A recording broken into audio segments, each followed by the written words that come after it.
I really feel like the reason why most people fail, if I just picked a basket of reasons, one of the reasons is there's no accountability. You took X trade with what you think is a justified reason.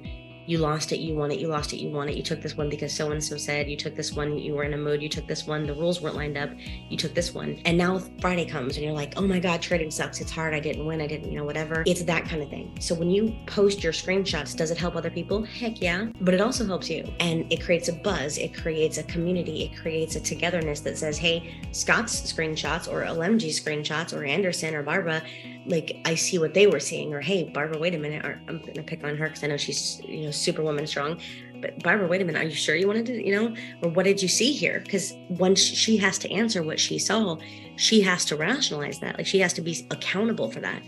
And because in this self-employed, and I know that not everyone looks at investing and trading that way, I wish they would, but in this industry, you are accountable to only you, and with no oversight, there's no one to tell you that this is a bad call, bud. There's no one there. There's no one.